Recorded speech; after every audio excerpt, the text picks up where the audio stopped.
ਹਾਂ ਬਾਬਾ ਮਾਲ ਚਰਾਉਂਦਾ ਪਿਆ ਮਾਲ ਉਹਨੇ ਕਿ ਅਸੀਂ ਸਾਰੀ ਦਿਹਾੜੀ ਆਪਦਾ ਫੇਰਨਾ। ਇਹ ਇੱਕ ਗੱਲ ਹੈ ਵੀ ਮਾਲ ਨੂੰ ਬੰਨ ਕੇ ਪੱਠੇ ਪਾਉਣੇ ਠੀਕ ਰਹਿੰਦੇ ਨੇ ਕਿ ਚਰਾਈ ਸੈੱਟ ਰਹਿੰਦੀ, ਬੰਨ ਕੇ ਪੱਠੇ ਪਾਇਆ ਮਾਲ ਸੌਖਾ ਹੀ ਨਹੀਂ ਹੁੰਦਾ। ਸੌਖਾ ਆਪਣੇ ਮੂੰਹ ਦੇ ਨਾਲ ਮਿਹਨਤ ਕਰਕੇ ਆਪਦੀ ਲਿਜਾਂਦਾ ਸਾਰੀ ਦਿਹਾੜੀ। ਹਾਂ ਮਾਲ ਸੌਖਾ ਰਹਿੰਦਾ ਹੈ। ਪੱਠੇ ਜੇ ਬੰਨ ਕੇ ਪਾਇਆ ਮੈਂ ਇੱਕ ਦੁਆੜ ਚਰੀ ਦਾ ਪੂਰਾ ਵੱਡਾ ਤੇ ਮੇਰਾ ਪੂਰਾ ਆਉਂਦਾ ਮਾਸ਼ਾਅੱਲਾ ਜਿਵੇਂ ਡੰਗਰ ਨੇ। ਹਾਂ ਤੇ ਇੱਕ ਮੈਂ ਡਾਕਟਰ ਕੋ ਵੀ ਸੁਣਦਾ ਪਿਆ ਸੀ, ਉਹਦਾ ਕਿ ਡੰਗਰਾਂ ਨੂੰ ਨਾ ਚਰਾਈ ਜ਼ਰੂਰੀ ਆ 2 ਟਾਈਮ। ਹਾਂ ਚਰਾਈ ਡੰਗਰਾਂ ਨੂੰ ਨੇ ਕਿਹਾ ਸੀ ਵੀ ਜਿਹੜੀ ਚਰਾਈ ਆ ਥੋੜੀ ਵੀ ਕਰ ਜਾਣਾ ਤੇ ਸਕੂਨ ਨਾਲ ਰਾਤ ਬਹਿ ਰਹਿੰਦੇ ਨੇ। ਉਹ ਆਂਦਾ ਵੀ ਇੱਕ ਤੇ ਵੀ ਡੰਗਰਾਂ ਦੇ ਪੈਰ ਖੁੱਲਦੇ ਟੁਰਿਆ ਫਿਰਿਆ, ਫਿਰ ਪਾਣੀ ਜਗ੍ਹਾ ਜਗ੍ਹਾ ਤੋਂ ਪੀਂਦੇ ਫਿਰਦੇ, ਜਗ੍ਹਾ ਤੋਂ ਵਨਪੋਨੀ ਜੜੀ ਬੂਟੀ ਖਾਂਦੇ ਨੇ। ਉਹ ਆਰਗੈਨਿਕ ਹੁੰਦਾ ਕੰਮ ਤੇ ਬਿਮਾਰੀਆਂ ਤੋਂ ਵੀ ਬਚੇ ਰਹਿੰਦੇ। ਇਨਸਾਨ ਹੀ ਹੈ ਜਿਵੇਂ ਵੇਖੋ ਇਨਸਾਨ ਹੀ ਜੇ ਕੰਮ ਕਰੇਗਾ ਤੇ ਠੀਕ ਹੈ, ਨਾ ਕਰੇਗਾ ਤੇ ਫਾਲਟ ਪੈ ਜਾਏਗਾ। ਉਹ ਬਹਿ ਕੇ ਖਾਵੇਗਾ ਤੇ ਉਹ ਬੈਠਾ ਰਹੇਗਾ ਤੇ ਅੰਦਰ ਜ਼ਹਿਰ ਬਣੀ ਜਾਣਾ, ਤੁਰ ਫਿਰ ਕੇ ਆਪਣਾ ਹਜ਼ਮ ਹੋ ਜਾਂਦਾ ਹੈ, ਮਿਹਦਾ ਵੀ ਖਰਾਬ ਨਹੀਂ ਹੁੰਦਾ। ਹਾਂ ਇਹਦੇ ਨਾਲ ਦੁੱਧ ਦਾ ਹੀ ਫਰਕ ਪੈਂਦਾ। ਚਰਾਈ ਨਾਲ ਦੁੱਧ ਵੱਧਦਾ। ਹਾਂ ਸਹੀ ਜੇ ਪੱਠਿਆਂ ਨਾਲ ਡੰਗਰ 4 ਸਿਰ ਦੇਗਾ ਤੇ ਚਰਾਈ ਤੇ 5 ਸਿਰ ਦੇਗਾ। ਇੰਨਾ ਫਰਕ ਹੈ। 1 ਕਿਲੋ ਦੁੱਧ ਦਾ ਕਿਲੋ ਸਵਾ ਦਾ ਫਰਕ ਪਾ ਜਾਂਦਾ ਕਿਲੋ ਸਵਾ ਦਾ।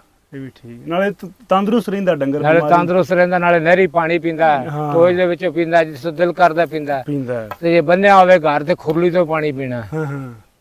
ਉਹ ਪਾਣੀ ਜਿਹੜਾ ਖੁਰਲੀ ਵਾਲਾ ਸੈੱਟ ਨਹੀਂਗਾ। ਸਰਫੇ ਦਾ ਪਾਣੀ ਪੀਣਾ ਹੁੰਦੇ ਤੋਂ ਤੇ ਪੱਠੇ ਵੀ ਫਿਰ ਉਸ ਹਿਸਾਬ ਨਾਲ ਮਿਣ ਕੇ ਪਾਉਂਦੇ ਨੇ। ਮਿਣ ਕੇ ਪਾਉਂਦੇ, ਬਾਦੀ ਬਹੁਤ ਹੈ ਉਸ ਪਾਣੀ ਦੇ ਵਿੱਚ। ਹਾਂ ਬਾਦੀ।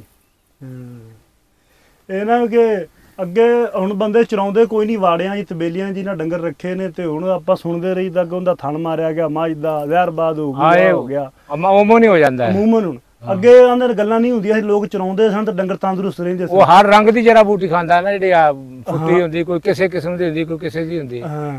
ਸਾਨੂੰ ਤਾਂ ਪਤਾ ਨਹੀਂ ਵੀ ਬੂਟੀਆਂ ਕੀ ਨੇ, ਤਾਂ ਪਤਾ ਸੰਨਿਆਸੀਆਂ ਨੂੰ। ਪਰ ਡੰਗਰਾਂ ਨੂੰ ਫਾਇਦੇ ਚ ਰਹਿੰਦੀਆਂ ਨੇ।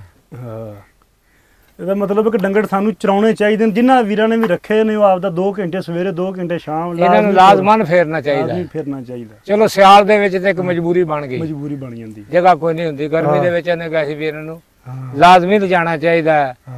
ਬਾਹਰ ਖਾਲਿਆਂ ਤੋਂ ਪਾਣੀ ਪੀਂਦੀਆਂ ਨੇ, ਲੇਟਦੀਆਂ ਨੇ।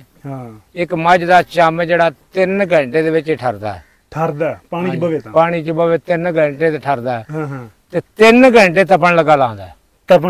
ਹਾਂਜੀ ਤਿੰਨਾਂ ਚ ਠਰਦਾ, ਤਿੰਨਾਂ ਚ ਤਪਦਾ ਤੇ ਉਹ ਜੇ ਆਪਾਂ ਖੁਰਲੀ ਤੇ ਪਾਣੀ ਡੋਲਾਂਗੇ ਪੈਪ ਨਾਲ, ਉਹਦਾ ਉੱਤੇ ਆਵੇ ਨਾ ਮਾੜਾ ਮੋਟਾ ਵਾਰ ਜਿਵੇਂ ਮੂੰਹ ਧੋ ਲਿਆ ਉਹ ਹਿਸਾਬ ਹੋ ਜਾਂਦਾ। ਅਸਲੀ ਤਾਂ ਇਹ ਵੀ ਇਹ ਛੱਪੜਾਂ ਦਾ ਮਾਲ ਹੈ ਤੇ ਨਹਿਰਾਂ ਦੇ ਵਿੱਚ ਇਹ ਲੇਟੇ ਆ ਚਿਕੜਗਾਰੇ ਦੇ ਵਿੱਚ ਬੜਾ ਖੁਸ਼ ਰਹਿੰਦਾ ਹੈ। ਅਸੀਂ ਆਨੇ ਵੀ ਇਹਨਾਂ ਦੀ ਸਫਾਈ ਰਵੇ, ਇਹ ਚਿਕੜਗਾਰਾ ਲਾ ਕੇ ਬੜਾ ਰਾਜੀ ਰਹਿੰਦੇ ਨੇ।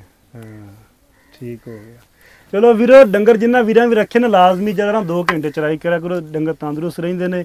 ਇਹ ਬਾਬਾ ਮੇਰਾ ਤਾਇਆ ਬਾਬਾ ਵੀ ਹੈ, ਬਾਬਾ ਰਮਜ਼ਾਨ ਜਰਾ, ਠੀਕ ਹੈ ਜੀ। ਤੇ ਜਿਉਂਦੇ ਵਾਸਤੇ ਬੜਾ ਸ਼ੁਕਰ ਲਾਉਂਦਾ ਸਾਡੇ ਨਾਲ, ਅਸੀਂ ਇਹਦੇ ਨਾਲ। ਤੇ ਠੀਕ ਹੋ ਗਿਆ। ਅੱਲਾ ਦੀ ਖੈਰ। ਓਕੇ।